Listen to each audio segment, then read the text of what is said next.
अस्सलाम वालेकुम, मैं हूं शाज़ेब खानज़ादा। हुकूमत की जानिब से पार्लियामेंट में आज अहम कानून साजियाँ की गई हैं, जिसमें सबसे अहम आर्मी चीफ समेत तमाम सर्विसेज चीफ की मुद्दत मुलाजमत 3 से बढ़ाकर 5 साल करना और सुप्रीम कोर्ट में जजेस की तादाद दुगनी करना यानी 17 से 34 करना है। इसके अलावा आज supreme court practice and procedure act और इस्लामाबाद हाई कोर्ट एक्ट में भी तरमीम की गई है। सबसे अहम तरमीम पाकिस्तान आर्मी एक्ट 1952 में की गई है, जिसके तहत आर्मी चीफ की मुद्दत मुलाजमत 3 साल से बढ़ाकर 5 साल कर दी गई है, जबकि आर्मी चीफ को मजीद 5 साल के लिए तौसी दी जा सकेगी या दोबारा तैनात भी किया जा सकेगा। यानी मौजूदा आर्मी चीफ की मौजूदा मुद्दत मुलाजमत अब अगले साल यानी नवंबर 2025 तक नहीं बल्कि नवंबर 2027 तक होगी, और अगर उन्हें 2027 में तौसी दे दी जाती है तो वो मजीद 5 साल यानी 2032 तक चीफ ऑफ आर्मी स्टाफ रहेंगे। और अहम बात यह है कि 2019 में तहरीक इंसाफ की हुकूमत में मंजूर किए गए कानून के तहत जनरल की रिटायरमेंट की उम्र 64 साल मुकर्रर की गई थी, जिसमें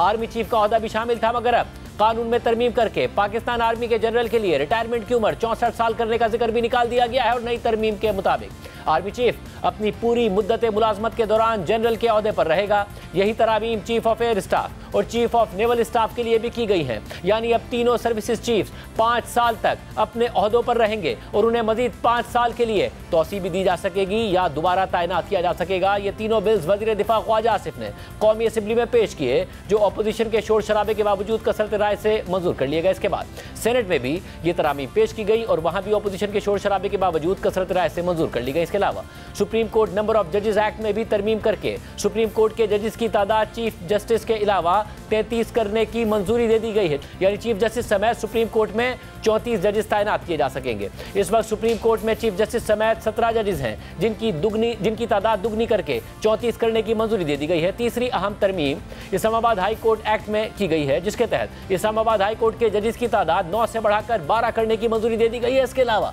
supreme court practice and procedure act में भी अहम तरामीम की गई हैं, जिनके तहत जस्टिस मुनीब अख्तर अगर किसी आईनी बेंच के सरबराह ना बनाए गए तो अमली तौर पर वो उस कमेटी के रुकन ही नहीं बन सकेंगे। सुप्रीम कोर्ट में मौजूद आईनी मामलात के अलावा तमाम मामलात, दरख्वास्तें, अपीलें और नज़रसानी की दरख्वास्तें निपटाने के लिए benches chief justice, supreme court के सीनियर जज और आईनी बेंचेस के सीनियर तरीन जज पर मुश्तमिल कमेटी बनाएगी।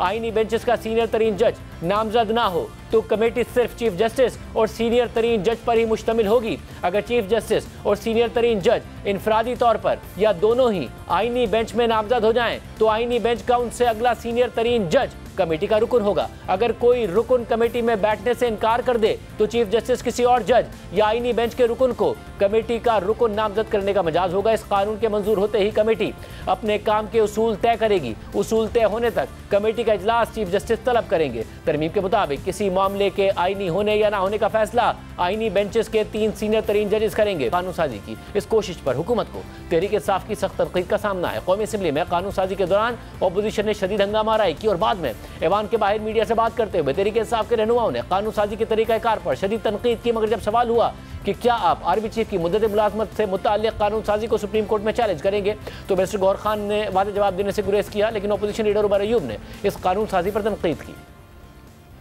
आर्मी चीफ के टेन्योर में तौसीक के खिलाफ सुप्रीम कोर्ट में जाएगी। देखो, हमारी जो पार्टी है, हम पार्टी की फैसला करेंगे और पार्टी हमारी पॉलिटिकल कमेटी, हमारी कोर कमेटी, हमारी खान साहब के इंस्ट्रक्शन हिदायत के मुताबिक होती है। मैं पार्टी के कोई ऐसे इख्तियार नहीं रखता, ना हम में से कोई रखता है कि हम एक पॉलिसी स्टेटमेंट दे दें। इस वक्त जो हम स्टेटमेंट दे रहे हैं वो ये दे रहे हैं कि जिस तरीके से कानून साजी की गई ये कानून साजी ही गलत है, चाहे वो जजेस की कौन सी सुप्रीम। इन्होंने जो इस वक्त मुसल्ला अफवाज के सरबराहान के दौरे नौकरी में जो तौसी की है, ये मुल्क के लिए और मुसल्ला अफवाज के लिए कोई अच्छी चीज नहीं है। यही कवानीन शहबाज शरीफ के खिलाफ इस्तेमाल हो रहे होंगे और मुस्लिम लीग नून और पीपल्स पार्टी, यही कवानीन इनके पीछे इस्तेमाल हो रहे होंगे और उस वक्त इनके पास फरार का रास्ता नहीं होगा। दूसरी तरफ अपोजिशन बेंचेस पर होने के बावजूद 26वीं आईनी तरमीम को वोट देने वाले मौलाना फजल रहमान ने आज आर्मी चीफ की मुद्दत मुलाजमत बढ़ाने के सवाल पर कहा कि मैं ज़ाती तौर पर इसके हक में नहीं हूँ, लेकिन ये इंतजामी मामला है और हुकूमत ये फैसला कर सकती है। आर्मी चीफ की मुद्दत मुलाजमत में इजाफा करना, एक्सटेंशन देना, ये इंतजामी मामला होते हैं। ये हर हुकूमत में दिए गए हैं। वो कि मैं ज़ाती तौर पर इसके हक में नहीं हूँ, लेकिन फिर भी एक इंतजामी मामला है। हर हुकूमत अपने इख्तियार के तहत एक फैसला कर सकती है। ये कोई ऐसी बात नहीं है, एक नहीं होगा तो दूसरा आएगा, दूसरा नहीं होगा तीसरा आएगा। हमारे लिए तो वो भी जर्नल, वो भी जर्नल, वो भी जर्नल। इसके अलावा हुकूमत इंसदाद दहशतगर्दी एक्ट में भी तरमीम लाना चाहती है, जिसके तहत सिक्योरिटी इदारे किसी भी शख्स को सिक्योरिटी वजूहात की बिना पर 3 माह के लिए हिरासत में ले सकते हैं। ये बिल जुमे को वज़ीर कानून आज़म नज़ीर तारड़ ने कौमी असम्बली में पेश किया था, जो कायमा कमेटी के सुपुर्द कर दिया गया था। और आज इस पर रद्दअमल देते हुए मौलाना फजलुर रहमान पर इस पर सख्त अल्फाज में तनकीद की और इसे सिविल मार्शल लॉ से तशबीह देते हुए जमहूरियत के चेहरे पर एक धब्बा करार दिया। हुकूमत एंटी टेररिज्म एक्ट 1997 में तरमीम करना चाहती। हमारे दिफाई इदारे को वो इख्तियार दिए जा रहे हैं कि पेशेवराना जिम्मेदारियों से उसका कोई ताल्लुक नहीं है। ये एक सिविल मार्शल लॉ मुल्क पे कायम करने के मुतरादिफ होगा। ये जमहूरियत के चेहरे पर एक धब्बा होगा। पाकिस्तान पीपल्स पार्टी और पाकिस्तान मुस्लिम लीग नून अपने ही हाथों से जमहूरियत के चेहरे पर कालक मलक रहे हैं। जमहूरी इदारे इस किस्म के कवानीन की इजाजत नहीं दे सकते। इस पूरी सूरत पर बात करेंगे। हमारे साथ मौजूद है वफाकी वज़ीर इत्तलात तारड़ साहब। तारड़ साहब, बहुत शुक्रिया में ज्वाइन करने के लिए। अपोजिशन एतराज़ कर रही है, उन्होंने कहा कि पूरे रूल्स नहीं फॉलो किए, इतनी जल्दबाजी क्या थी और ये अचानक हुआ क्योंकि पहले इसकी कोई खबर नहीं थी। 3 साल से 5 साल आर्मी चीफ की मुद्दत मुलाजमत और बाकी सर्विसेज चीफ की कर दी गई। क्या जरूरत पेश आई अचानक? देखिए, बात यह है कि ये अचानक तो हो नहीं सकता, क्योंकि इस पे कानूनी मशावरत जारी थी और जो बिल तैयार किया गया लॉ मिनिस्ट्री की तरफ से उस पर मुकम्मल उन्होंने बड़ी अड़करेज़ी की और with in law ministry prime minister से मशवरा हुआ और जो हमारे कोलिशन पार्टनर्स हैं पीपल्स पार्टी, उनको ऑन बोर्ड लिया गया। उसके बाद ये ज़रूरी समझा गया कि ये तरमीम लाई जाए। पहली बात तो ये है कि मैं समझता हूँ कि इस पे जो तनकीद की जा रही है वो बेजा तनकीद है, वो विदाउट एनी जस्टिफाइबल कॉज है। ये आर्मी चीफ की मुद्दत 4 साल हुआ करती थी, इसको ज़ियाउल हक साहब के दौर में 3 साल किया गया। और मैं ये समझता हूँ कि देखिए, किसी भी इदारे के लिए जिस तरह पार्लियामेंट की मुद्दत 5 साल है, तो अगर सर्विसेज चीफ की भी 5 साल हो जाती है, इसमें मज़ायका कोई नहीं है, हर्ज कोई नहीं है। और ये पर्सन स्पेसिफिक नहीं है, ये किसी एक शख्स के लिए नहीं की गई, किसी जो है वो एक इंडिविजुअल के लिए नहीं की गई। ये ओहदे से इसको मुंसलिक किया गया है कि जो भी ओहदे पर विराजमान होगा उसका टेन्योर 5 साल होगा। ये एक्सटेंशन नहीं है, ये एक मुद्दत है जिसका तयन किया गया है कि इतनी मुद्दत होनी चाहिए। तो मैं समझता हूँ कि देखिए, हमारी जो स्ट्रेटेजिक लोकेशन है, मगर आर्मी चीफ की जो रिटायरमेंट की एज है वो भी 64 साल से हटा दी गई है, तो क्या कहा जा सकता है 2032 तक मौजूदा आर्मी चीफ ही आर्मी चीफ होंगे, फिर उन्हें एक एक्सटेंशन मिलेगी 2027 में? देखिए, ये तो देखें, ये तो वक्त ही बताएगा। मगर मैं ये ज़रूर कह सकता हूँ कि जो तरमीम की गई हैं वो नेवल चीफ के लिए भी की गई है, वो एयर चीफ के लिए भी की गई है, वो तीनों सर्विसेज चीफ के लिए की गई हैं और उसमें कोई कदगन नहीं है। और ये जो 5 साल का टेन्योर तय किया गया है, 5 साल के बाद जो भी गवर्नमेंट होगी ये उसकी स्वाबदीद होगी कि वो किसको आर्मी चीफ बनाती है, किसको नहीं बनाती। तो जैसे मैंने कहा कि ये पेशा वाराना उमूर को देखते हुए की गई है। और देखिए, जब दुनिया में रैंकिंग्स की बात आती, क्या वजह है कि हमारी आर्मी जो है वो टॉप रैंक आर्मीज़ में से आती है। जो हमारे दोस्त ममालिक हैं, वो गल्फ हो, मिडल ईस्ट हो, वो हमारे अगर आपकी हुकूमत अपना टाइम पूरा करती है तो जो अगले आर्मी चीफ की तैनाती का मामला है वो आप ही की हुकूमत में आएगा। तो वो फैसला भी आप ही कर रहे होंगे, अगली हुकूमत नहीं कर रही होगी, अगर आप अपना टाइम पूरा करते हैं। नहीं, मैं ये कह रहा हूँ ना जी, जो भी हुकूमत होगी उस वक्त हम टाइम पूरा करते हैं, वेल एंड गुड। और उस वक्त जो भी फैसला करेगा वो हुकूमत के पास इख्तियार होगा फैसला करने का। कोई पाबंदी नहीं लगाई गई, कोई पाबंद नहीं किया गया। उस वक्त के प्राइम मिनिस्टर जो चाहेंगे, जो उनकी मर्जी होगी और इंशाल्लाह ताला वक्त पूरा होगा तो उस वक्त फैसला करेंगे। We will cross the bridge when we get there. तो मैं ये समझता हूँ कि देखिए, जो मैंने टॉप रैंकिंग आर्मी की बात की, जो हमारा एक बैकबोन है डिफेंस का, हमारी स्ट्रेटेजिक लोकेशन है, हमारे सिक्योरिटी के मामलात हैं, हमारी वॉर ऑन टेरर है, हमारे जो टेररिज्म का खात्मा है उसकी सारे मामलात हैं। दुनिया भर के कैडेट्स हमारी पीएमए में आते हैं। हमारे कैडेट्स जो हैं वो सैंडहर्स्ट जाते हैं रॉयल एकेडमी में, तो वो बड़ी नुमायाँ पोजीशन लेते हैं। तो मैं ये समझता हूँ कि ये 5 साल की मुद्दत जो है ये बड़ा अच्छा किया कि ये 5 साल इसको मुकर्रर कर दिया गया है। मगर क्या ये इसलिए भी किया गया, अदालत साहब के हर 3 साल बाद एक अनसर्टेनिटी का पीरियड आता था, चाहे वो राहिल शरीफ साहब के रिटायरमेंट के वक्त हो, चाहे जनरल बाजवा साहब के रिटायरमेंट के वक्त हो, तो अगले साल वो अनसर्टेनिटी ना आए, हुकूमत के मामलात ना हिले, स्टेबिलिटी ना क्रिएट हो, इसलिए इसको आपने 5 साल किया है। क्या ये हर 3 साल बाद ना आ रहा? देखिए, ऑब्वियसली एक सस्टेनेबिलिटी का एलिमेंट है कि इवन जो पॉलिसीज़ बने फ़ौज के अंदर वो देरपा बने, उसके अमल दरामद में, हिकमत अमली के अमल दरामद में जो है वो बाकायदा तौर पे वो लॉन्ग टर्म पॉलिसी हो जो टॉप से नीचे तक आए। तो मैं ये समझता हूँ कि अनसर्टनिटी बिल्कुल एक एलिमेंट है जो ख़त्म किया गया है और इसको बिल्कुल बराबर किया गया है पार्लियामेंट के टेन्योर के साथ।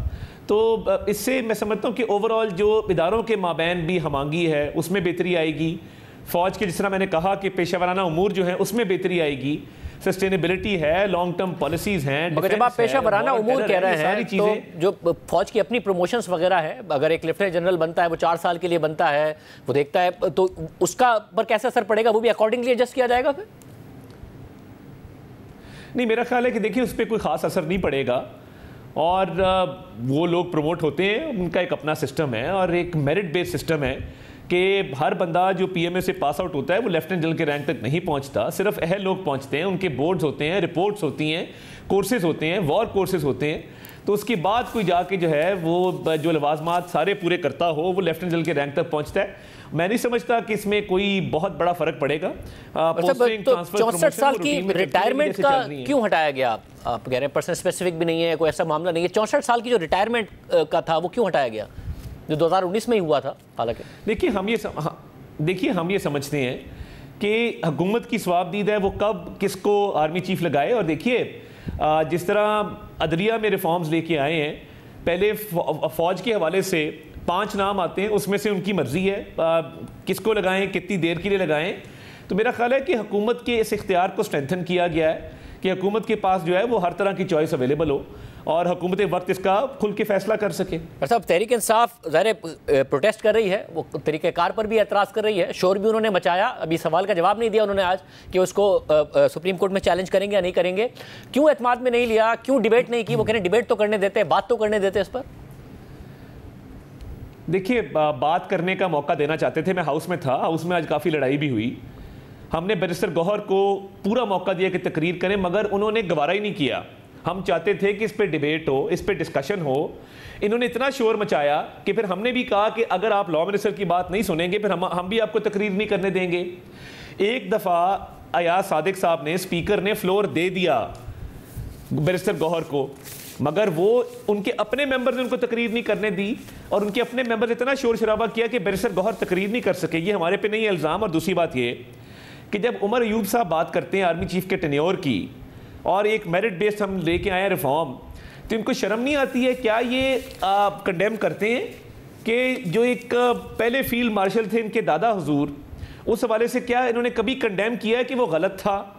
और 10, 11, 12 साल का जो भी टेन्योर था उस हवाले से कभी इन्होंने बात की है कि जी मैं उस पर माफ़ी मांगता हूँ कौम से, मैं माजरत चाहता हूँ, अब मेरी पॉलिसी ये है कि ये पर्सन स्पेसिफिक हो ना हो, ये टेन्योर 5 साल का नहीं होना चाहिए। आपको लॉजिक से बात करें। अपने दादा के एमाल के तो वो जवाब देने कि उसमें माफी मांगी, हाँ, मगर कंडेम उन्होंने कभी नहीं किया। उनसे एक दो दफा साफी ने सवाल जरूर किया कि उसको वो कंडेम कभी नहीं करते, ये जाहिर सवाल पैदा होता है कि वो कभी नहीं।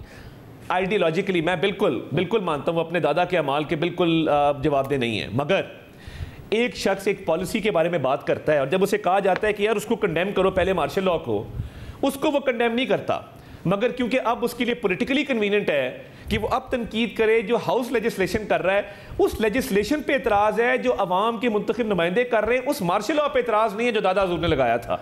तो बात यह कि या तो उसको भी कंडेम करें, ये जो डबल स्टैंडर्ड्स हैं और एक दोहरा म्यार है, ये चल नहीं सकता। ये आज जो किया हम तो चाहते थे ये प्लेटफॉर्म हाजिर है अगर उमर अयूब साहब अपना मौक़िफ़ देना चाहे, मगर एक और कानून साजी 17 से 34, पहले 21 की बात हुई, फिर 24 की बात, 34 डबल कर दिया आपने। अब इतना ज़्यादा एतराज़ हो रहा है कि हुकूमत, और खुद JUI की तरफ से एतराज़ हो रहा है कि हुकूमत अपने मनपसंद जज से भरना चाहती है सुप्रीम कोर्ट को, इसलिए ये कर रही है। डबल तादाद करने की क्या ज़रूरत थी? देखिए, ये अपर लिमिट है, पहली बात तो ये है, ये कोई हतमी बात नहीं है कि जी ये 33+1 ही होना है। ये एक अपर लिमिट है कि अप टू 33+1 हो सकता है।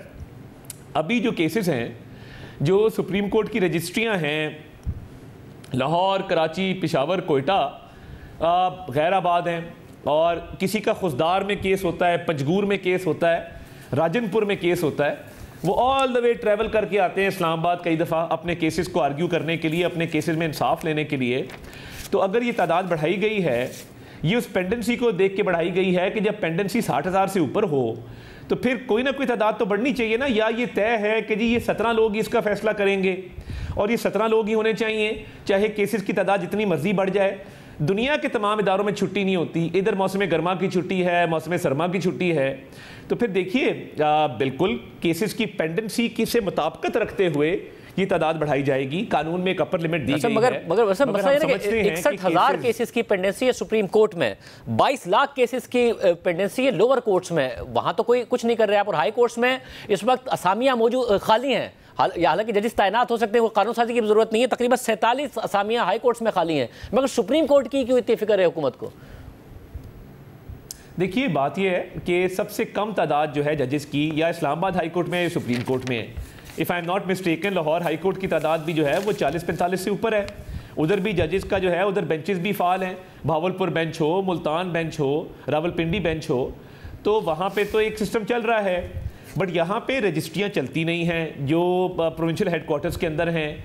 और ये आर्ग्यूमेंट अगर लिया जाए तो इस्लामाबाद हाई कोर्ट की जजेस की भी तादाद बढ़ाई गई है, इसीलिए बढ़ाई गई है कि यहाँ पे नंबर सबसे कम था और केसेस की पेंडेंसी रहती है, और इतने कम जजेस की तादाद उसको केटर नहीं कर सकती पेंडेंसी को। तो बेहतर समझा गया कि ये तादाद बढ़ा के पेंडेंसी को भी केटर किया जाए। और जियोग्राफिकल जो एक इशू है कि लोग all the way Islamabad travel करके आते हैं, एक्सपेंस होता है आम आवाम का, वो एक्सपेंस भी बचे, इनकन्वीनियंस भी बचे, और वो अपने अपने प्रोविंशियल हेडक्वार्टर्स में इन केसेस को जो है वो पैरवी कर सकें। मगर या फिर हुकूमत चाहती है कि सुप्रीम कोर्ट में भी अक्सरियत उसके हिमायती जजेस की हो, और इस्लामाबाद हाई कोर्ट में अगर मुखालफत में ज़्यादा है तो उन्हें अकलियत में करना चाहती है हुकूमत? देखिए इसका एक 26वीं आईनी तरमीम में प्रोसीजर दिया गया है, और कतन मनमानी का इसमें ना कोई नीयत है, ना ये इस इरादे से किया गया था कि अपनी मनमानी की जाएगी। उसमें चीफ जस्टिस मौजूद हैं जेसीपी में, उसमें सीनियर मोस्ट जजेस मौजूद हैं। और मुझे ये बताइए कि ये तो बार्स का मुतालबा था, ये मेरा मुतालबा तो नहीं था। पाकिस्तान बार का, सुप्रीम कोर्ट बार का, मुल्क की जो बड़ी बार्स हैं, फाल बार्स हैं, उनका मुतालबा था कि सुप्रीम कोर्ट के जजेस की तादाद बढ़ाई जाए। हमने तो बार्स की भी उन मुतालबात के ऊपर, उन रेजोल्यूशंस के ऊपर अमल दरामद किया है जो लॉन्ग स्टैंडिंग थे, और काफ़ी देर से बार्स ये मुतालबा कर रही थी। तो जब वकला बॉडीज़ जो सबसे बड़े स्टेक होल्डर हैं सारे मामले में, जब उनकी डिमांड पूरी की गई है और अच्छे तरीके से की गई है, तो मैं ये समझता हूँ कि ये सिर्फ और सिर्फ मेरिट पे होगा और कोई मनमानी इसमें नहीं की जाए। वैसे प्रैक्टिस एंड प्रोसीजर एक्ट में आप लोगों ने पहले ऑर्डिनेंस के जरिए तब्दीली की और फिर जस्टिस काजी फैसल साहब ने निकाल दिया, जाहिर है, जस्टिस मुनीब अख्तर को। मगर उसके बाद जैसे मौजूदा चीफ जस्टिस बने, उन्होंने वापस जस्टिस मंसूर अली शाह, जस्टिस मुनीब अख्तर को कमेटी में शामिल कर लिया। अब आप जो कानून साजी अब की है तरमीम, उसके तहत तो अगर आईनी बेंच का रुकन नहीं बनते जैसे मुनीब अख्तर साहब, जो कि बहुत मुश्किल है कि आप लोग इसके लिए राजी होंगे, तो वो किसी भी सूरत इस कमेटी में आ ही नहीं सकते। प्रैक्टिस एंड प्रोसीजर एक्ट के तहत जो 3 रुकनी कमेटी होगी, तो ये जानबूझकर जस्टिस मुनीब अख्तर साहब को बाहर रखा गया। और नए चीफ जस्टिस को क्या मैसेजिंग किया आपने? देखिए ये बिल्कुल पर्सन स्पेसिफिक नहीं है। हमारा जो पहली कोशिश थी वो ये थी कि कॉन्स्टिट्यूशनल कोर्ट बने। जब कॉन्स्टिट्यूशनल कोर्ट नहीं बनी और कॉन्स्टिट्यूशनल बेंच बना, तो फिर ये मुनासिब समझा गया कि जब प्रैक्टिस एंड प्रोसीजर्स एक्ट के तहत कमेटी बैठे और वो केसेस की फिक्सेशन के हवाले से फैसला करे, तो उसके अंदर कॉन्स्टिट्यूशनल बेंच के हेड का भी रोल होना चाहिए। तो chief justice of Pakistan, supreme court के सीनियर मोस्ट जज और उसके बाद कॉन्स्टिट्यूशनल बेंच के हेड, ये तीनों जो हैं वो कमेटी में बैठेंगे। नाम तो किसी का भी नहीं है इसके अंदर, ना ही कानून साजी में किसी का नाम लिया गया है। ये ज़रूरी था कि कॉन्स्टिट्यूशनल बेंच का जो हेड है वो इस फैसला साजी के अंदर अपना किरदार अदा करे। मगर जब तक आपने लिखा है जब तक कॉन्स्टिट्यूशनल बेंच का नहीं बनता सीनियर जज, तब तक सिर्फ चीफ जस्टिस और सीनियर तरीन जज होंगे, यानी कोई चांस नहीं है कि जस्टिस मुनीब अख्तर साहब इस कमेटी में आ सकते हैं। नहीं, देखिए इसमें कोशिश यही थी कि कॉन्स्टिट्यूशनल बेंच की नुमाइंदगी जो है वो रखी जाए, और वो नहीं होगी तो फिर 2 सीनियर मोस्ट जजेस बैठ जाएं, चीफ जस्टिस हैं और सीनियर मोस्ट जज हैं, आपस में बैठ के वो फैसला करें, और जैसे ही कॉन्स्टिट्यूशनल बेंच बनेगा उसको शामिल कर दिया जाएगा। ये पर्सन स्पेसिफिक नहीं है। मतलब अगेन फिर आगे ये लिखा है कि अगर चीफ जस्टिस आगे तरमीम में कि अगर चीफ जस्टिस और सीनियर तरीन जज ऑफ सुप्रीम कोर्ट दोनों ही कॉन्स्टिट्यूशनल बेंच में चले जाएं तो जो कॉन्स्टिट्यूशनल बेंच का अगला सीनियर जज होगा वो कमेटी में आएगा। यानी कोई चांस नहीं है कि सुप्रीम कोर्ट का वो जज जो कि कॉन्स्टिट्यूशनल बेंच में नहीं है वो सीनियर तरीन आएगा। यानी यहाँ पे भी मुनीब अख्तर साहब का कोई चांस नहीं है, मगर ये पर्सन स्पेसिफिक नहीं है। नहीं देखिए, मैं नहीं समझता कि जब ये कानून बना है तो ये रखा गया कि मुनीब अख्तर साहब को कैसे इससे आउट रखा जाए, वो तमाम इवेंचुअलिटीज केटर करें।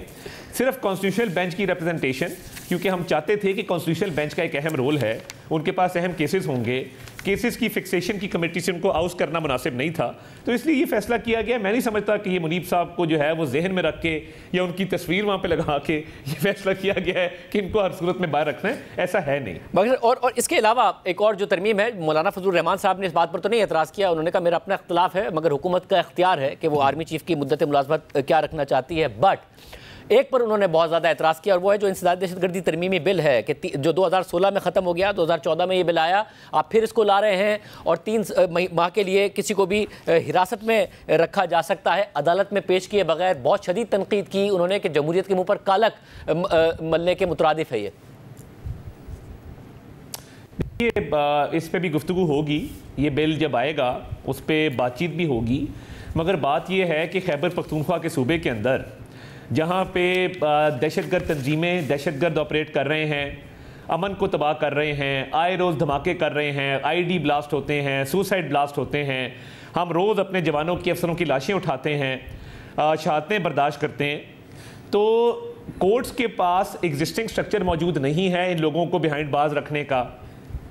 अगर ये लाई गई मौजू वक्त के ऊपर, इसका मकसद सिर्फ एक होगा कि दहशतगर्द जो हैं, जो मुलव्विस पाए जाते हैं दहशतगर्दी की कार्रवाइयों में और जो लोगों को नाहक कत्ल करते हैं, मासूम लोगों का खून बहाते हैं और जो केपी में आहिस्ता आहिस्ता इंग्रेस करते जा रहे हैं और सूबाई हुकूमत की कोई तवज्जो नहीं है, वो धरनों पे लगे हुए हैं, वो मार्चेस में लगे हुए हैं, वो देख ही नहीं रहे लॉ एंड ऑर्डर को। तो फिर वहाँ पे कोई ना कोई सिस्टम ऐसा हो जिसके तहत दहशतगर्दों को नुकेल डाली जाए, उनको बाकायदा तौर पे कंटेन किया जाए, रिस्ट्रेन किया जाए और दहशतगर्दी की जंग में जो है ये मददगार साबित हो ये चीज। मगर ट्रैक रिकॉर्ड इसका बैकग्राउंड है और ये बैकग्राउंड ये है। और फ्यूचर क्या होगा? क्या फ्यूचर ये होगा कि इसको सियासी मकासद के लिए इस्तेमाल किया जाएगा, जिस तरीके से सियासी मुखालफिन को अभी उठाया जाता है, फिर अदालतें सवाल पूछती हैं, फिर इंतजार पंजोता साहब के लिए 24 घंटे अटॉर्नी जनरल कहते हैं, मगर अचानक वो पंजाब पुलिस को मिलते हैं कि मुकाबले के बाद आ गए, जिस पर राना सनाउल्लाह साहब भी कह रहे हैं, उन्होंने भी कहा कि ये तो कवर अप है, इस स्टोरी पर यकीन नहीं किया जा सकता जो पंजाब पुलिस बता रही है, ये उसके कवर अप के लिए अभी एक उनका अपना व्यू है। नहीं देखिए, एक तो बात यह है कि इंतजार पंजोता साहब की सारी स्टोरी सबके सामने है। पुलिस ने रिकवर करवाया, मुकाबले के बाद रिकवर करवाया, वो जो जिन्होंने इनको मगवी रखा हुआ था वो बाकायदा तौर पे उनको ट्रेस किया जा रहा है। पहली बात ये। दूसरी बात ये है कि ये कतन सियासी नहीं है। दहशतगर्दी की जंग में हमें बिल्कुल हर तरह के हरबे इस्तेमाल करने होंगे, इनको आउट क्लास करना होगा, इनको अपरूट करना होगा, वहां से इनका खात्मा करना होगा, इनका कला कमा करना होगा। मगर आपको पंजाब पुलिस की कहानी पर यकीन है कि एक तरफ अटॉर्नी जनरल अदालत को बताया कि 24 घंटे में वो पेश हो जाएंगे, उसके थोड़ी देर बाद ये मुकाबला और वो पेश हो जाएं, ये यकीन है, क्योंकि आज इस्लामाबाद हाईकोर्ट ने भी सवाल उठाया कि आज़ादी ज़ाहिर राय पर इस तरह की कदगनी नहीं होनी चाहिए। और जो हालत देखी आपने इंतजार पंजोता की, खुदा ना ख्वास्ता आपको ये सब भुगतना ना पड़ रहा हो मुस्तकबिल में, क्योंकि माजी में PTI वाले जब कहते थे, मुझसे यही सवाल करते थे कि ऐसा ना हो कि आपके लिए घूम के आए, ये कानून साजियां, ये सब कुछ घूम के ना आए। तार साहब देखिए, PTI ने तो हद कर दी, हमने तो किसी पे हेरोइन नहीं डाली, हमने तो किसी को नहीं कहा कि हम मुझों से पकड़ के अंदर कर देंगे, AC उतार देंगे, खाना बंद कर देंगे। हमने तो किसी ना प्राइम मिनिस्टर का कोई सेल है, ना कोई शराद अकबर है हमारा, ना हम यहाँ पे ये काम करते हैं। बात बड़ी सीधी है कि जो पंजाब पुलिस कह रही है, अटक की पुलिस कह रही है, जो इंतजार पंजोता साहब कह रहे हैं कि अटॉर्नी जनरल तो 24 घंटे मोहलत मांगी कि पता करा ले कहाँ पे हैं और कोई सुराग मिल सके, तो मैं नहीं समझता कि इसमें कोई ऐसी कंस्पिरेसी है कि पुलिस ने खुद करके खुद रिकवर कर लिया। ऐसा होता नहीं होता। आई थिंक ये बाकायदा तौर पे उनको रिकवर करवाया गया है और पंजाब पुलिस ने रिकवर करवाया। कोई सबूत है इनके पास कि ये उन मगवियों के पास नहीं थे तो फिर जरूर सामने लेके आए। मगर ये कैसा सबूत है कि मगवी थे वो गाड़ी छोड़कर और सिर्फ इंतजार पंजोता को छोड़कर भाग गए, हालांकि अटॉर्नी जनरल ने 24 घंटे की यकीन दहानी कराई थी। And you are trusting this story. आप कह रहे हैं ये सबूत इनफ है, पुलिस का ये बयान इनफ प्रूफ है?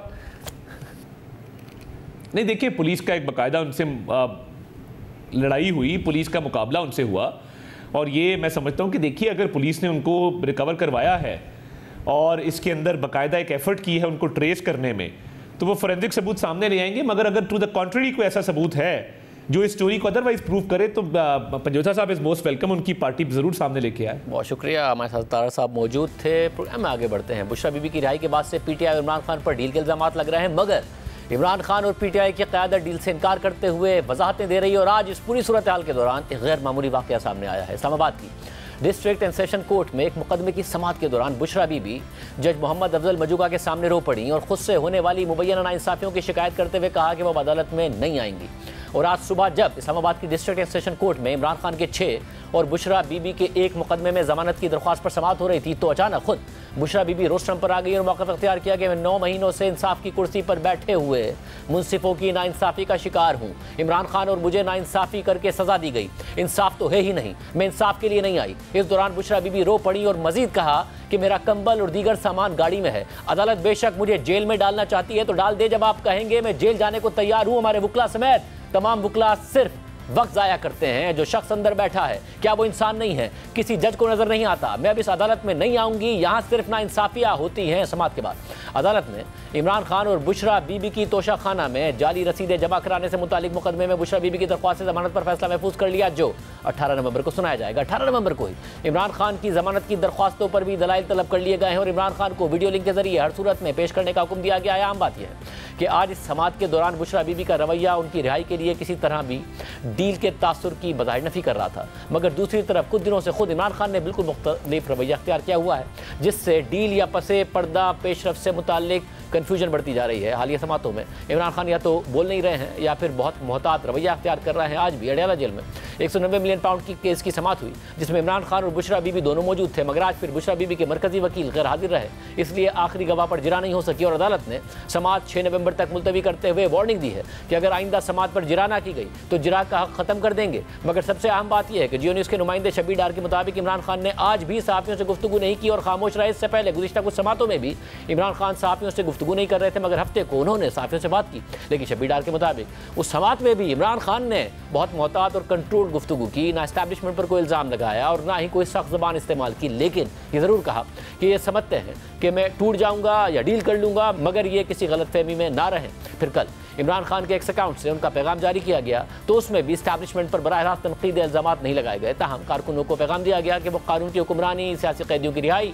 और मैंडेट की वापसी के लिए हर फोरम पर आवाज़ उठाएं। और सबके दौरान आज पीटीआई का एक मुतालबा पूरा हो गया। इस्लामाबाद हाई कोर्ट के हुक्म पर आज अडयाला जेल में पिम्स के 3 डॉक्टर्स और इमरान खान के ज़ाती मुआलिज डॉक्टर आसिम यूसुफ पर मुश्तमिल मेडिकल बोर्ड ने इमरान खान का तिब्बी मुआयना किया, जो 1 घंटे तक जारी रहा। जिसके बाद जियो न्यूज़ के नुमाइंदे शब्बीर डार से बात करते हुए डॉक्टर आसिम यूसुफ ने कहा कि इमरान खान की सेहत ठीक है। मेडिकल बोर्ड ने इमरान खान के कुछ टेस्ट तजवीज़ किए हैं, जिसके बाद उनकी मेडिकल रिपोर्ट बनाई जाएगी। इमरान खान की बहनें भी आज समाअत में मौजूद थी। जेल से बाहर आकर मीडिया से बात करते हुए वलीमा खान ने इमरान खान की तरफ से डील की खबरों की तरदीद कर दी। साथ ही कहा कि हमारे लोगों को गलत मालूमात दी जा रही हैं कि इमरान खान को जल्द रिहा किया जाएगा, लेकिन असल में इनका ऐसा कोई इरादा नहीं है। इमरान खान की जिंदगी हमारी नज़र में खतरे में। इमरान खान ने फिर से कहा है कि वो कोई डील नहीं कर रहे, ना ही कोई उनके पास आया है। ये जो कैसराइयाँ हो रही हैं कि इमरान खान डील कर रहे हैं, वो डील नहीं कर रहे। ये जो हम बातें सुन रहे हैं इमरान खान निकल रहे हैं, मुझे नहीं समझ आती कि ये आपका ख्याल है जो जुल्म हो रहा है सड़कों पर, ये इमरान खान को निकालने के लिए हो रहा है? इमरान खान को इनका कोई इरादा नहीं निकालने का। ये जो सारा दिन हम सुनते हैं जी कल निकलने हैं, खुशखबरी आ रही है, ये सारा कुछ बंद होना चाहिए। हमारे लोगों को ये डिसइंफॉर्मेशन फीड कर रहे हैं। इनका कोई इरादा नहीं इमरान खान को निकालने का। ये हमें खुद इमरान खान के लिए एहतजाज करना पड़ेगा। अब एक तरफ ये सूरत हाल है, दूसरी तरफ वज़ीर आला खैबर पख्तूनख्वा अमीन गंडापुर ऐलान कर रहे हैं कि 9 नवंबर को सवाबी में जलसा करेंगे, जिसमें हतमी कॉल और डायमल दिया जाएगा और फिर नताइज मिलने तक वापस नहीं आएंगे। आज अमीन गंडापुर ने फिर दोहराया कि अब एक ही दफ़ा निकलेंगे और सर पर कफन बांध कर निकलेंगे। अब हम एक फाइनल डायमल बना रहे हैं, जिसके अंदर मीटिंग करके करारदाद पास करेंगे अवाम को बुला के, और करारदाद पास करने के बाद आगे हमने एक फाइनल मार्च करनी है, फैसला कुन मार्च। और उसके लिए हम करारदाद पहले पास करेंगे और उसके बाद उसके फिर तारीखों का तयन करेंगे और फिर हम निकलेंगे। और इस दफा पूरा पाकिस्तान निकले, एक ही दफा निकले। और जहाँ छुड़ा हुआ यार ये क्या है, तरस तरस के इस तरह की जिंदगी का फायदा है कोई? नहीं, इस मुल्क में कानून बचा है, नहीं इस मुल्क में कोई आइन बचा है, ला कानूनियत फस्तायत। उसके बाद मुल्क को डुबोई जाए जा रहे हैं, मुल्क की मैशत का कपड़ा निकाल दिया है। ये वफाकी हुकूमत जो बैठी हुई है, जो इनके इदारे हैं, सबको बेची जा रहे हैं, अवाम पे बोझ डाला हुआ है। ऐसे हालात में अगर कौम नहीं निकलती तो मेरे ख्याल है कौम गुलाम बन जाएगी। हम तो गुलाम नहीं, हम तो आज़ादी के लिए निकलेंगे, चाहे कुछ भी हो जाए। इस दफा सर पर कफन बांध के निकलेंगे। प्राइम ब्रेक शामिल करते हैं, सवाल से मज़ीद बात करेंगे।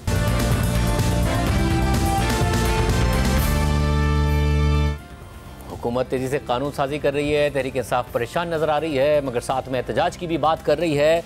ये मामला जा किस तरफ रहा है? दो इन्फॉर्म्ड सहाफ़ी हमारे साथ मौजूद हैं, मुनीर फारूक साहब और उमर चीमा साहब। आप दोनों का बहुत शुक्रिया। मुनीर फारूक साहब, आप काफ़ी दफ़ा कह रहे थे जो होना है इसी साल में होना है, बहुत कुछ इस साल में होगा, इस कानून साजी के हवाले से भी आपने इशारा दिया था। ये क्या मामला हुआ है? हुकूमत को अचानक ज़रूरत क्यों पड़ी? क्योंकि एक तरफ तो कोई डील का तासुर आ रहा था, इमरान खान साहब गुफ्तगू में भी एहतियात कर रहे थे, बुशरा बीबी की रिहाई के बाद वो भी खामोश थी, आज ज़ाहिर वो अदालत में बोली। ये अचानक क्या हुआ है? क्या हुकूमत ने कोई एक स्मोक स्क्रीन क्रिएट करके सारा का सारा काम किया? शाहजेब साहब, मेरा नहीं ख्याल कि हुकूमत को सच कोई स्मोक स्क्रीन क्रिएट करने की ज़रूरत थी। एक्चुअली ये फैसला तो बहुत पहले लिया जा चुका था और वज़ीर आज़म पाकिस्तान इस हवाले से बड़े क्लियर थे और हुकूमत के अंदर जो की पोजीशंस के ऊपर लोग हैं वो इस हवाले से बिल्कुल क्लियर थे कि इस फैसले के ऊपर अमल दरामद इसी साल कर लिया जाएगा। इसलिए मैं कई प्रोग्राम्स में आप ही के सामने अर्ज किया मैंने कि ये अहम फैसला इस साल हो जाएगा और वो आपके सामने हो चुका। इसमें लफ्ज एक्सटेंशन इस्तेमाल नहीं है, टेन्योर ही 5 साल का कर दिया गया है। लेकिन अगर आप इसको देखें तो 1 अक्टूबर 2024 से अब तक पिछले 32 दिनों के अंदर आपके मुशाहिदे में आया होगा कि बड़ी स्ट्रेटेजिक किस्म के मूव्स भी हुई हैं। गवर्नमेंट ने बहुत कुछ, इस निज़ाम ने बहुत कुछ अचीव किया है और कुछ चीजें ऐसी भी हुई हैं जिनसे, जिस तरह आपने फरमाया कि कुछ तासुर ये मिला कि डील हो रही है, अंडरस्टैंडिंग हो रही है। एक तासुर ये भी दिया गया कि नहीं जी वो केसेस इतने कमजोर थे कि बुशरा बीबी साहिबा को तो रखा ही नहीं जा सकता था या इमरान खान साहब की हमशीराओं को रखा नहीं जा सकता था जेल में। देखिए, जहां तक बात इमरान खान साहब की बहनों की है वो तो वाकई एक बड़ा बेहुदा सा मामला था, उन पर एक केस बन गया। लेकिन जहां तक बुशरा बीबी साहिबा का मामला है, माजी में आपने भी देखा जब किसी को जेल में रखा जाना होता है तो फिर रख लिया जाता है। 1 नहीं 2 नहीं 4 बेल्स के बाद भी हमने ये होते हुए देखा है। इस दफा उनकी बेल के बाद किसी ने उसको ना रोकने की कोशिश की बल्कि उनको निकाल लिया गया। मुझे जरूर शक था कि शायद माजी का ट्रेंड उसको रिपीट किया जाए, तो बाद में अंदाजा इस बात का लगा कि ये एक अंडरस्टैंडिंग के तहत हुआ जो हुआ है। अभी भी वो बाहर ही रहेंगी जब तक कोई मामला खराब नहीं हो जाते। जहां तक इस डेवलपमेंट की बात है, ये पाकिस्तान तहरीक इंसाफ के लिए तो बड़ी प्रॉब्लमैटिक है और मुझे लग रहा है कि शायद इसका अंदाजा तहरीक इंसाफ को पहले था, लेकिन वो एक्सपेक्ट नहीं कर रहे थे कि ये इस साल होगा। उन्हें ये जरूर पता था कि इवेंचुअली गवर्नमेंट ये करेगी, क्योंकि निजाम खुद को तूल देने के लिए, खुद को मजबूत करने के लिए, ये हुकूमत खुद को या अपने गिर्द जो इंस्टॉलेशन है उसको मजबूत करने के लिए सब कुछ करेगी। लेकिन ये इसलिए मैंने शेयर किया था बहसियत सहाफी आपके साथ भी खबर के तौर पर कि ये फैसला बड़े केयरफुली सोच समझ कर लिया गया कि इसको अगले साल तक नहीं रोकना, इस चैप्टर को इसी साल करके खत्म कर देना है। एंड एज वी स्पीक वो सेनेट से भी पास हो चुका है। गिलानी साहब कायम मकाम सदर है, उनके पास होने के बाद वो कानून बन जाएगा। और उमर चीमा साहब, ये जो फिर मामला हुआ, क्योंकि इमरान खान साहब एक दफ़ा पहले भी कह चुके हैं, उन्हें अप्रोच किया गया, सुबह 7 बजे जलसा मनसूख कराया गया, वो बाद में कहते थे हमें बेवकूफ़ बनाया एस्टैब्लिशमेंट ने, मगर वो अचानक से फिर खामोश हैं। थोड़ी बहुत बात की उन्होंने हफ्ते के दिन, मगर आज फिर नहीं साफियों से कोई इतनी ज़्यादा बात की और ये तासुर उभर रहा था कि कहीं ना कुछ मामला बेहतर हुए हैं। ये तो अब तहरीक इंसाफ आज अपोज भी कर रही है, जो अमेंडमेंट्स हुई हैं इस पर शोर शराबा भी उन्होंने बहुत किया, तो कुछ मामला बना नहीं या फिर एक दफ़ा फिर कुछ ना कुछ बेवकूफ़ बनाया गया उन्हें? शाहजेब, एक तो इमरान खान की एक बात अच्छी है कि वो जब बेवकूफ़ बनते हैं तो वो इस चीज़ का एतराफ़ करते हैं कि मुझे बेवकूफ़ बनाया गया है। दूसरा ये है कि अब इनकी हालत देखें, ये इस पोजीशन पर आ चुके हैं कि इनको ये कहा जाए कि जलसा लेट कर लें और इस सिलसिले में कोई इमरान खान को एक पैगाम बचा दिया जाए तो वो उसको भी समझते हैं कि हमारे मुज़ाकरात शुरू हो गए हैं। तीसरा यह है कि जो इनके साथ अभी कोई थोड़ा सा डील का मामला हुआ है, जो बुशरा बीबी की रिहाई है, उसमें एक तासर ये भी है कि जैसे जो मौजूदा एस्टेब्लिशमेंट है वो अपने आप को ज़्यादा पुरइत्माद तसव्वुर करती है कि अगर ये बाहर भी आ जाएं तो कोई इतना बड़ा मसला नहीं है, और इन्हीं को उनको एक तरह कंफ्यूजन भी क्रिएट हुई रहती है कि जी वो उनकी शायद को डील होगी और उनका अपना जो एक फॉलोअर है वो भी इस मामले में तजब्जब का शिकार होता है। चौथी बात शायद ये है कि हम अक्सर ये बातें आती हैं कि पहले जब इमरान खान थे तो उस टाइम भी ये जिक्र आता था जी कि अब ये जो प्रोजेक्ट है ये 10 साल का प्रोजेक्ट है। उस प्रोजेक्ट में और फिर अभी और बाद में हमने देखा कि वो पेज फटते हुए पता ही नहीं चला कि वो जल्दी जल्दी फट गया। लेकिन उस प्रोजेक्ट में और इस प्रोजेक्ट में फ़र्क ये है कि जो पहले जो दो जमातें हैं, पीपल्स पार्टी है या नून लीग है, वो जितना भी उन्होंने कोई अपनी जिद्दोजहद की, मुज़ामत की या जो भी उसको नाम दें, वो उन्होंने एक सिस्टम के अंदर रहते हुए, बाउंड्री के अंदर रहते हुए खेले। इमरान खान जो है ना, वो अपने तमाम जो हरबे हैं वो आजमा चुके हैं, वो बाउंड्री से बाहर निकल कर भी खेले हैं। तो ऐसा नजर नहीं आता, यानी कि अल्लाह के कामों का पता नहीं होता। लेकिन अगर जो मौजूदा एस्टेब्लिशमेंट है इसमें तो मुझे कोई गुंजाइश नजर नहीं आती, यानी कि मेरी इसमें ख्वाहिश का मसला नहीं है मेरा, यानी कि मैं एक ओवरऑल जो एक डिस्पैशनेट एनालिसिस हो सकता है कि हम अपना एक पैटर्न जो तरीकाकार है वो देखें, तो उसमें इनकी गुंजाइश नहीं है। और जो अभी हो रहा है वो ये है कि वो एक स्ट्रक्चरली अपने आप को स्ट्रांग करते जा रहे हैं कि जिसमें जो भी रास्ता है वो उनके जरिए होना है। हुकूमत की जो क्लैरिटी है वो हुकूमत की बस बात छोड़ ही दें कि हुकूमत हम किसको कहते हैं, यानी कि जो ये सिविलियन साइड है ये तो बस जो चीज़ आ गई तो आगे कर देते हैं। अदरवाइज तो इन्होंने कोई ऐसी कोई अपने निज़ाम की या उसका भी कोई भरम नहीं रखा कि जिस अंदाज में ये गवर्नमेंट चला रहे हैं, बाकी वही चला रहे हैं और स्ट्रक्चरली वो स्ट्रांग होते जा रहे हैं। और इमरान खान के लिए जो स्पेस है वो दिन ब दिन कम से कम होती जा रही है। मुर्तज़ा साहब, नून लीग तहरीक इंसाफ को कहा करती थी कि जो आप कर रहे हैं ये आपके ऊपर आकर पड़ेगा, और आज ज़ाहिर है वो ताना बन गया। जितनी वो जनरल बाजवा की तारीफ़ें करते थे, जो कुछ किया करते थे, आज तहरीक इंसाफ ये कह रही है कि आप जो कुछ कर रहे हैं आपको एक दिन ये देखना पड़ेगा। मगर नून लीग को नहीं लग रहा कि ऐसा होगा, और जिस किस्म की तरामीम भी की जा रही हैं उनके इशारे भी यही बता रहे हैं कि उन्हें नहीं लगता कि ऐसा होगा। आपको लगता है वाकई कुछ मुख्तलिफ है माजी के मुकाबले में? शाहजेब साहब देखिए, ऐसे उमर चीमा साहब ने कहा गैब का इल्म तो सिर्फ अल्लाह ताला के पास है, जो ज़मीनी मामलात हैं उनको देख के हम कुछ कह सकते हैं। ये बात फैक्ट है कि जितने दूर इमरान खान साहब चले गए और मौजूदा फौज की क़यादत के खिलाफ उन्होंने खुद को पोजीशन कर लिया, माजी में इस तरह नहीं हुआ। इस वक्त जो निज़ाम है वो इस हुकूमत के अंदर तो जाहिर बात है चीफ एग्जीक्यूटिव शहबाज शरीफ साहब है, लेकिन इस वक्त जो पूरी पाकिस्तान की क़यादत है, फौज की क़यादत, वो इस निज़ाम के अंदर जो सबसे ज्यादा अहमियत देते हैं वो मियां नवाज शरीफ साहब को देते हैं। और उनका ये ख्याल है कि मियां नवाज शरीफ साहब के साथ बड़ी ज्यादती की गई और उनको बेजा इस्टेब्लिशमेंट और उस वक्त की इस्टेब्लिशमेंट और फौज और जो जुडिशरी थी उसकी कोलूजन से मिलकर निकाला गया। और मियां नवाज शरीफ अगर इस मुल्क के अंदर रहते और उनकी हुकूमत रहती तो मामलात या हालात इतने खराब ना होते। अब ये पोजीशन इस वक्त तो मौजूद है, ये पोजीशन ऐसे ही रहती है, आगे चलकर खराब हो जाती है। क्योंकि एक बात तो तय है कि कम से कम शहबाज शरीफ साहब किसी से, जिसे हम कहते हैं ना कि हॉर्न्स लॉक करना या सींग फंसाना, उनकी तो ना ये तबीयत है, ना वो इस पे बिलीव करते हैं, बल्कि वो तो अपनी दीगर मुख्तलिफ मीटिंग्स के अंदर, पार्टी मीटिंग्स के अंदर अपने कॉन्फिडेंट्स के साथ बात करते हुए एक ही बात दोहराते हैं कि किसी बात पर ना डिसएग्रीमेंट है ना प्रॉब्लम है, बल्कि हम एक कंबाइंड एफर्ट कर रहे हैं और एक म्यूचुअल हमारी एफर्ट है कि मुल्क को इस मुआशी गिरदाब से और मसाइल से निकाला जाए। हाँ, ये बात जरूर है शाहजेब साहब के बहुत ताकतवर लोगों की दुश्मनी भी बड़ी बुरी होती है, लेकिन कई दफा दोस्ती भी गले पड़ जाती है। तारीख तो हमें यही बताती है, और तारीख हमें यह भी बताती है कि जिस तरह सियासी तौर पर कुछ लोगों को राइट ऑफ कर दिया जाता है कि ये तो इक़्तिदार से चला गया, ये तो कभी वापस नहीं आ सकता, इसके अगेंस्ट प्रूव किया है तारीख ने हमें। तो इस वक्त तो जो जमीनी हालात हैं वो इमरान खान साहब के हक में नहीं है, बल्कि बहुत खराब है।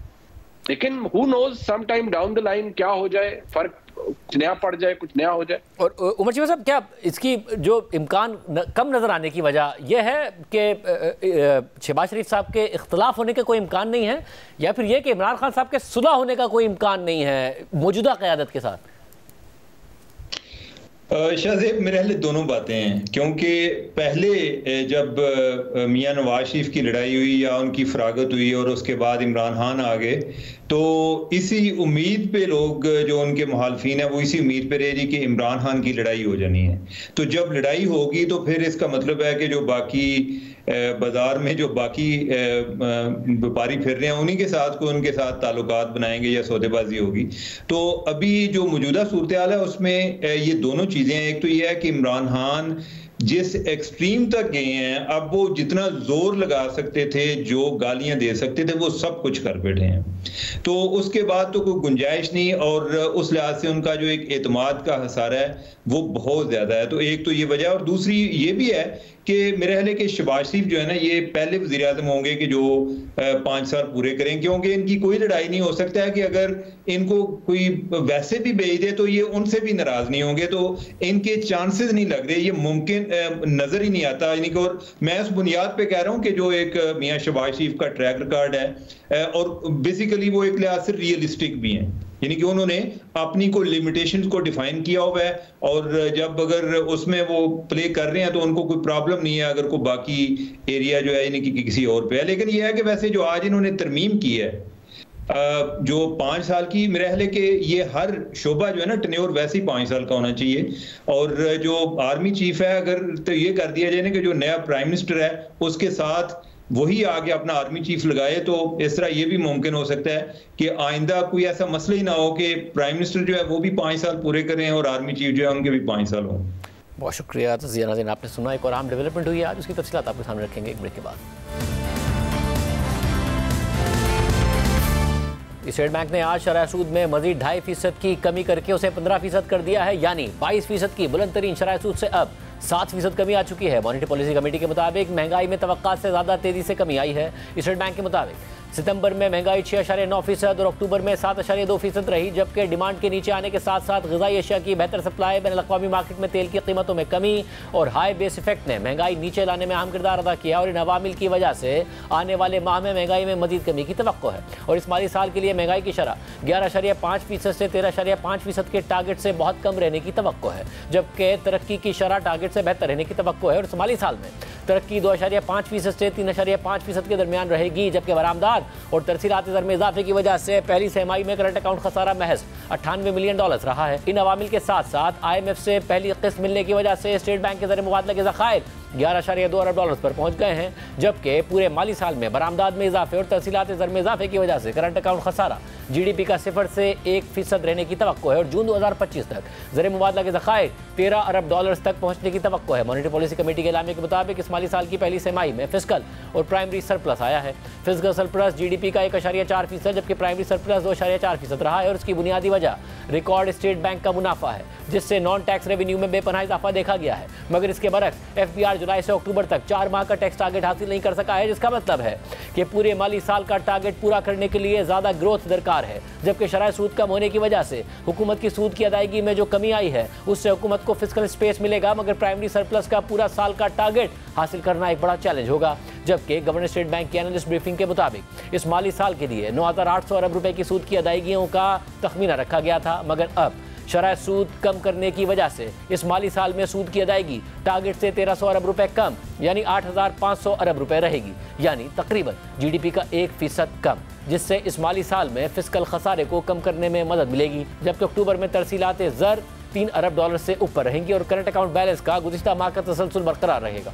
जबकि स्टेट बैंक के मुताबिक अगले हफ्ते एशियन डेवलपमेंट बैंक से $500 मिलियन का कर्जा मिलेगा, जिससे ज़र मुबादला के ज़खायर 11.7 अरब हो जाएंगे, जबकि जून 2025 तक ये ज़खायर $13 अरब हो जाएंगे। रवा माली साल में पाकिस्तान ने $26.1 अरब की बैरूनी अदायगियाँ करनी है, जिनमें से $5.7 अरब की अदायगी पहले ही हो चुकी है, जिसमें $2.3 अरब का रोल ओवर भी शामिल है। स्टेट बैंक के मुताबिक बाकी $20.6 अरब में से $14.1 अरब के रोल ओवर होने हैं, जिसके बाद इस माली साल के बाकी 8 माह में नेट अदायगियाँ $6.3 अरब रह जाएंगी। आज ही प्रोग्राम में इतना ही, दीजिए, अल्लाह हाफ़िज़।